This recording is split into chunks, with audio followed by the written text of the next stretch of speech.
안녕하세요. 해양남자 최광일입니다. 이제 내일 출근하기 전에 호가든 맥주 한 캔 했고요. 이번 영상은 우리 가족들, 엄마, 아빠, 나, 그리고 내 위에 누나 3명들의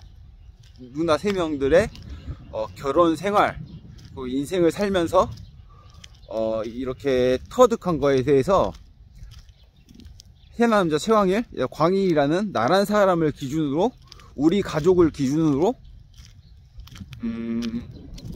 결혼 생활, 그리고 앞으로 연애, 그리고 그 밖에 결혼하고 나서 결혼하기 전에 어떤 태도와 어떤 삶으로 임해야 되는지에 대해서 우리 가족들을, 나를 비롯해서 우리 가족들의 사례를 곁들여서 여러분들이 결혼을 하게 된다면은, 연애를 하게 된다면은 미리 참고할 수 있는 그런 참고 사항에 대해서 얘기를 하겠습니다. 먼저 건강에 대해서 먼저 얘기를 하겠습니다. 건강.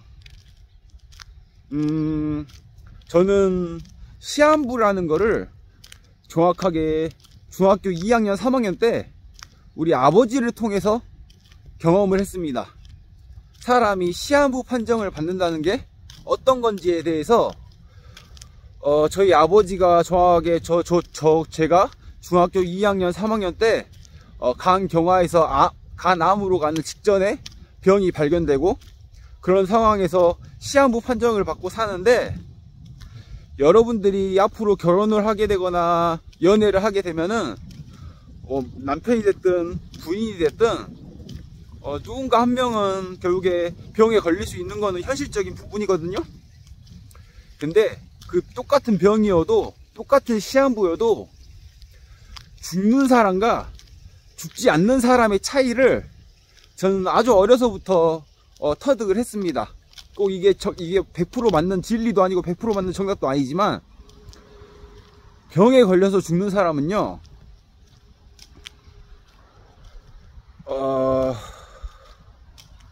책임감이라고 생각합니다. 책임감. 내가 이 병에 걸려서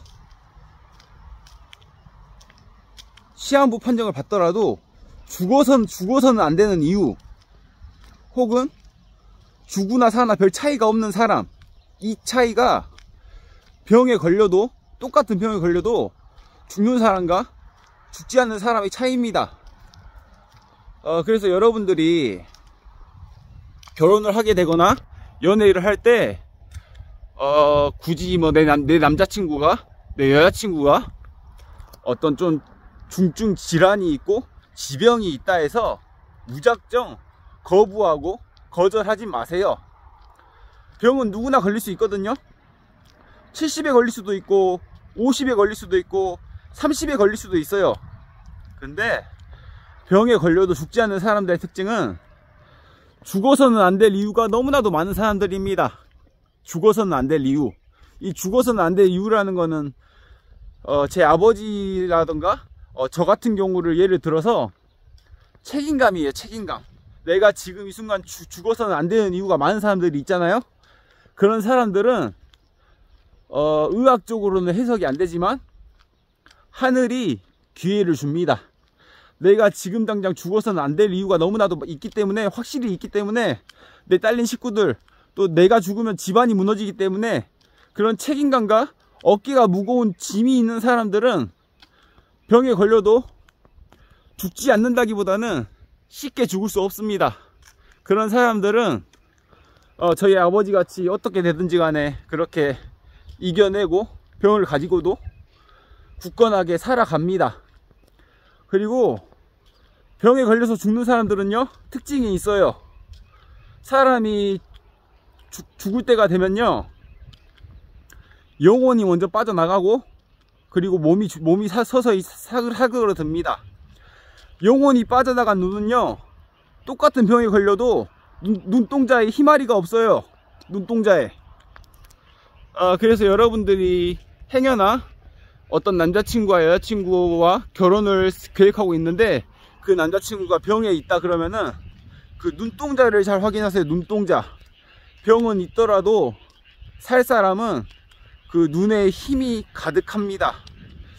저도 근래 우연히 그냥 얘기를 들었는데, 제가 근무 중에 좀 이렇게 게으름을 피다 보니까 이제 위에 계시는 이제 중간 관리자 분들께서 사실 이래저래 해서 대표님이 몸이 많이 편찮으시다 그러시더라고요. 근데 저도 시한부 판정을 받고 지금까지 살고 있는 사람으로서 대표님이 어떤 병을 가진지는 모르겠지만 저희 대표님의 그 눈동자를 보잖아요.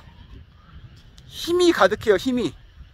그 눈동자에 힘이 가득한 사람들은요, 병은 있더라도 좀 고통은 느끼더라도 하늘이 쉽게 데려가지 않습니다. 그 정도로 본인이 해야 될 일이 저는 기독교가 아니지만 하나님께서 그 사람이 해야 될 일이 아직 남아있다고 여겨지는 사람들은 하나님이 쉽게 데려가지 않아요. 그렇기 때문에 건강에 관련돼서는 여러분들이 꼭 명심해야 될 거는, 병은 누구나 걸릴 수 있지만 그걸로 인해서 죽는 사람과 죽지 않는 사람은 표면적으로는 눈동자에서 차이가 나고, 그리고 면목상으로는 책임감에서 나타나는 거예요. 내가 지금 죽어서는 안 될 이유가 너무나도 많은 사람들, 그런 사람들은 절대 하늘이 쉽게 그 사람을 데려가지 않는다는 걸 명심하고 연애를 지속하기 바랍니다. 그리고 결혼을 할 때 그 사람의 성실성은 체형에서 나오는 거예요. 체형. 저처럼 30대 중반이 되면은, 이제 저도 30대 중반에 들어섰는데 30대가 넘어가면은 자기 관리를 하지 않고는 살이 찔 수밖에 없습니다. 그런데 30살이 넘고 40살이 넘어서도 슬림한 체형을 유지한다는 거는 그만큼 그 사람이 부지런하다는 뜻이에요. 뭐 운동을 하든 뭐가 됐든지 간에 부지런한 사람이고 근면한 사람이기 때문에 체형이 날렵하게 유지가 되는 거예요. 그래서 근면 성실을 말로 표현하는 사람보다 본인의 체형으로 표현하는 사람을 믿고 만나십시오. 본인의 체형에서 근면 성실은 나오게 돼 있습니다. 그게 곧 자기관리라는 거는 그 본인의 체형에서 나오는 거지, 말이라든가 행동으로도 느낄 수 없고요, 말로도 느낄 수가 없습니다. 그 사람의 체형을 보면은 그 사람의 자기관리 능력이 나오는 거예요. 그래서 여러분도 그걸 믿고 결혼하길 바라고, 그 두 번째 부분은 관계에 대한 인계점에 대해서 얘기를 하려고 해요. 관계에 대한 인계점. 이 관계에 대한 인계점이라는 게 뭐냐면은, 여러 가지 인생을 통해서 사람마다 각기 다른 관계에 대한 인계점을 가지고 있다고 생각합니다. 많은 사람들이 화목한 가정에서 자란 사람을 만나라고 하는데, 저는 오히려 역행해서 반대되는 말을 할 거예요. 화목한 가정에서 자란 사람은요, 좋은 모습들을 많이 보고 자란 사람들이기 때문에 나쁜 꼴을 별로 본 적이 없단 말이에요. 나쁜 꼴을 본 적이 없는 사람들은 관계에 대한 인계점이 턱없이 낮을 수밖에 없어요. 늘 좋은 모습만 보고 살았기 때문에 그 좋은 모습이라는 그 틀에서 벗어난 상황들을 견딜 수가 없는 거예요. 저 대놓고 얘기합니다. 저희 둘째 누나네 가족들이 그런 거에 많았습니다. 관계에 대한 인계점이 낮아요. 늘 모범생이었고 늘 화목한 가정이었고, 틀에 박혀서 아침 일찍 어머니가 아침밥 차려주고 남편은 그걸 먹고 출근하고, 그렇게 정년퇴직해서 또 퇴직연금 받으면서 또 노후를 즐기고, 그냥 이런 틀에 박힌 생활을 했던 사람들이거든요. 그게 나쁘다는 게 아니라, 그런 생활에 틀에 박히다 보면은 이 모범생 질환이 생겨요. 모범생 질환. 이 모범생으로서의 삶이 자신에게는 꼭 그것만이 유일한 정답이기 때문에 그 틀을 벗어난 상황에 대해서는 철저하게 무능한 사람으로 여겨지고 패배한 인생으로 여기는 거예요. 그만큼 관계에 대한 인계점이 턱없이 낮은 사람들이에요.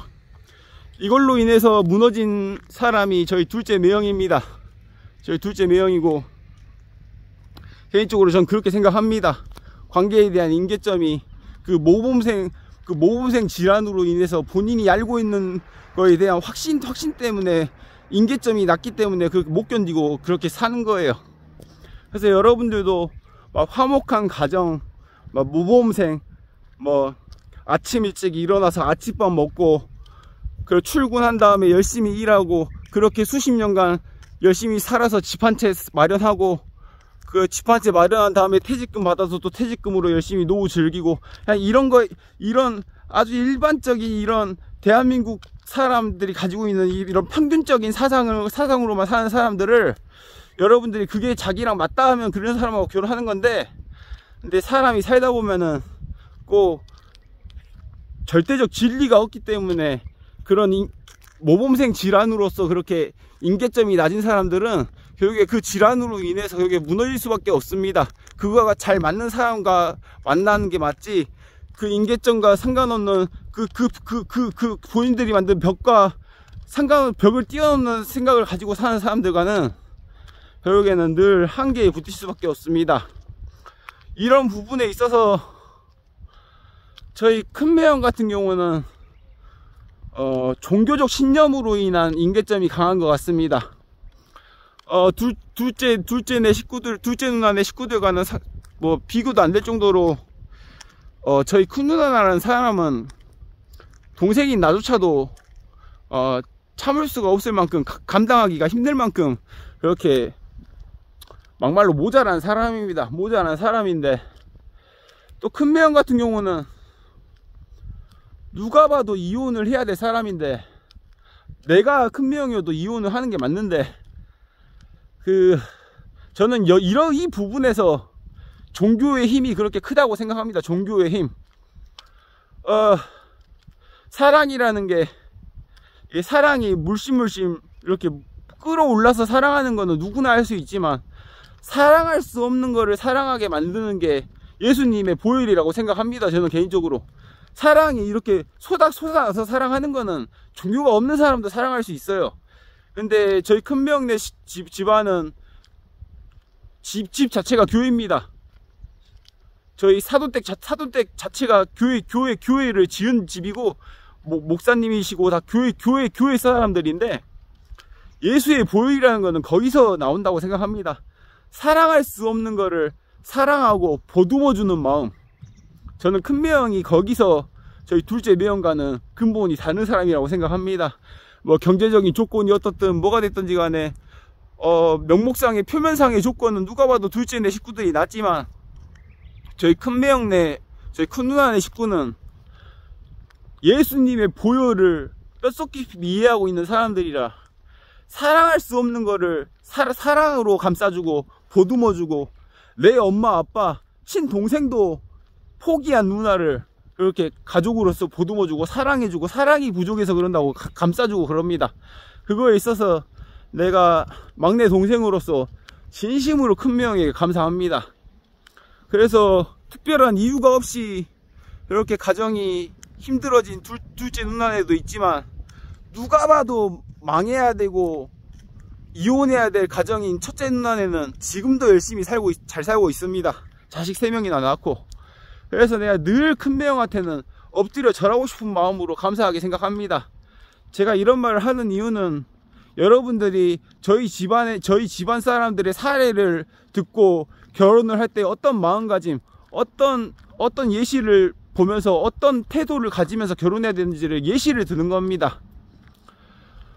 그리고 셋째 누나네, 저희 막내 매형 같은 경우는 제가 생각하기에는 인계점이라는, 관계에 대한 인계점이 가장 높은 사람이에요. 많은 여성들이 결혼할 때 가정이 화목한 사람을 만나고 평탄한 사람을 만나야 된다는데, 저는 정반대의 생각을 가진 사람이라, 저희 막내 매형네 사돈댁 여동생, 저희 막내 매형의 여동생은 장애를 가지고 있습니다. 정신지능이 한 유치원생 정도로 몸은 성인이 된 여동생을 늘 데리고 살았거든요. 저희 막내미 형은 호러머니, 사돈어머니 호러머니 밑에서 그렇게 장애를 유치원 정도 지능을 가진 동생을 늘 케어하고 살았던 게 저희 막내미 형입니다. 근데 저는 그게 저희 막내미 형의 가장 큰 힘이고 가장 큰 장점이라 생각해요. 저는 개인적으로 연예인 중에 신동엽이라는 연예인을 굉장히 좋아하거든요. 신동엽 씨 하는 거 봐봐요. 화를 안 내요. 특별히 화도 없고 분노도 없고. 저는 그 신동엽 씨가 그런 천성을 가질 수 있는 가장 큰 이유는 일반적인 상황도 아닌 정상적인 대화가 불가능한 그런 동생 누나를 그렇게 같은 가족으로서 살았던 게 가장 큰 힘이라고 생각합니다. 그래서 저희 막내미 형도 신동엽 씨 같이 그렇게 가족 중에 전응아를 가진 그 동생이 있기 때문에 그만큼 관계에 대한 인계점이 높은 거예요. 저 같은 사람이나 저희 막내 누나 저 같은 사람이 누가 봐도 화를 내야 될 그런 답답한 상황에서도 화를 내지 않아요. 그 이유 중에 가장 큰 이유는 제가 봤을 때는 신동엽이란 개그맨처럼 애초에 말도 안 통하는 여동생과도 그렇게 살아왔던 그런 짬밥, 말도 안 통하는 정상적인 대화가 불가능한 가족과도 그렇게 유대관계를 맺고 살았던 그 짬밥이 일반적인 이런 막내미 형 입장에서는 아주 그 사소한 그런 다툼 같은 것도 그게 굳이 왜 화날 이유냐, 그게 왜 이게 굳이 그렇게 큰 소리 내면서 싸울 이유냐, 이런 식으로 접근을 하는 거예요. 우리 같은 사람들은 막 쌍욕을 하면서 막 뭐라 할 상황에서도 막내미 형 같은 경우는 그게 그렇게도 화가 나냐고 그렇게 의문을 가져요. 이게 어마어마한 인계점 높은 사람들만이 가질 수 있는 사람입니다. 신동엽이라는 사람도 저는 그렇다고 생각해요. 가족 중에 장애를 가진 사람이 있기 때문에 어려서부터 말도 안 통하는 동생하고도 살았는데 뭐 사회생활에서 하는 이런 갈등들이 뭐 문제가 되겠어요. 그런 동생도 사랑하고 살았는데. 그래서 저는 저희 가족들을 통해서 병을 가지고도 죽지 않는 사람을 알게 됐고, 모든 게 완벽한데도 결국에 실패한 가정이 될 수도 있는 거고, 어마어마하게 부족한 부분을 가지고 있지만도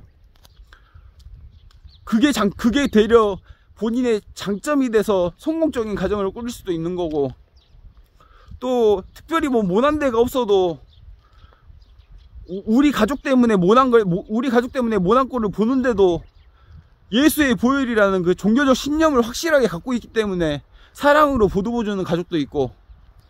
그래서 여러분들이 결혼 생활을 하거나 연애를 할 때 표면적으로 보이는 어떤 완벽함에 대해서 추구하지 말고 진심으로 근본적인 그 사람의 본성을 봐야 됩니다.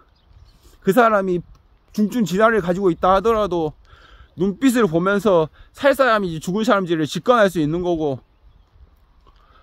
화목한 가정에서 자란 것 같은데도 관계에 대한 인계점이 턱없이 낮은 사람도 있는 거고, 굉장히 불안정하고 힘든 환경에서 자랐는데도 그만큼 관계에 대한 인계점이 높아서 자기 집사람한테 특별히 화나는 게 없는 사람일 수도 있는 거고.